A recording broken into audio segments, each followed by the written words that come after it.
प्रधानमंत्री माफियांसाठी माफी मागत असल्याचे रोखठोक प्रतिपादन शिवसेना उद्धव बाळासाहेब ठाकरे पक्षाचे महानगरप्रमुख तथा कामगार सेनेचे प्रदेशाध्यक्ष विष्णू कारंपुरी महाराज यांनी केले आहे। या सरकारचा खरपूस समाचार घेताना कारंपुरी महाराज काय म्हणाले पाहूया। मी शिवसेना उद्धव बाळासाहेब ठाकरे पक्ष सोलापूर शहर महानगरप्रमुख विष्णू कारंपुरी महाराज आज आपल्या समोर येण्याचं मुख्य कारण आहे की शिवरायांचा जो पुतळा पडला याच्या एवढा मोठा अपमान या महाराष्ट्राचा आणि शिवरायांचा दुसरा होऊ शकत नाही। आणि या बाबतीमध्ये अनेक प्रकारचे वेगवेगळे आंदोलनं झाले। सरकारी पक्षाकडून वेगवेगळ्या पॉलिसी म्हणजे कसं आम्ही चुकलो नाही किंवा आम्ही काय केलं ते सांगण्याचा प्रयत्न झाला। काही ठिकाणी तर लाडकी बहिणीचे कार्यक्रम करून लोकांना दिशाभूल करण्यात आला की शिवरायांच्या पुतळ्याचा राजकारण करत आहेत विरोधक। असं लाज वाटली पाहिजे या सरकारला की शिवरायांचं अभिमान म्हणजे शिवरायांचं स्वाभिमान म्हणजे शिवरायांचं चरित्र म्हणजे शिवरायांचं खाली दर्शन काढलं तरी सुद्धा आपलं जीवन पावन होणार आहे। आणि त्यांचं नाव घेऊन सत्तेवर बसता आणि सत्तेवर बसून विविध योजना राबविण्याचा प्रयत्न करता आणि या योजनेच्या माध्यमातून या शिवद्रोहीला माफियांना एक प्रकारचा त्यांना वाचविण्यासाठी विषयांतर करता। याहून पलीकडे जाऊन मी बोलतो की देशाचे पंतप्रधान माननीय नरेंद्रभाई मोदी यांनी तर संपूर्ण या शिवरायांचा जो पुतळा पडला त्या बाबतीमध्ये जाहीर माफी मागितली। अत्यंत चांगल्या पद्धतीने त्यांनी एक विचार केला की हा विषय महाराष्ट्राचा स्वाभिमानाचा आहे, विषय महाराष्ट्राचा अस्मितेचा आहे म्हणून माफी मागितली। पण या माफी मागण्यामागे एक कारण आहे, जे शिवद्रोही माफी आहेत त्यांना वाचविण्यासाठी परत सत्तेवर येण्यासाठी त्यांनी माफी मागितलेलं उघड दिसत आहे।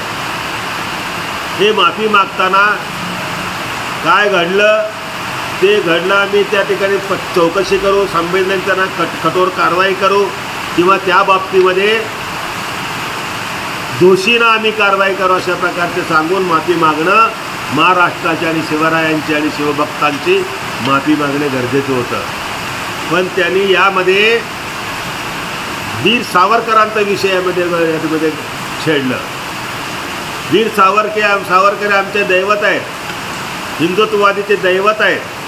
वीर सावरकरांच्या प्रत्येक विचाराने आम्ही शिवसेना घडलेली आहे आणि प्रत्येक विचाराने शिवसेना त्याला पाठीशी आहे। त्या विचाराचा पायी कोण काम करत असणं शिवरायांच्या सावरकरांच्या बाबतीमध्ये कधी कोणी काय बोललं ते माननीय पक्षप्रमुख उद्धव ठाकरे साहेब आणि सर्व नेते म्हणतात सावरकर हे आमचे दैवत आहे, सावरकर विचार हे आमचं जीवन आहे।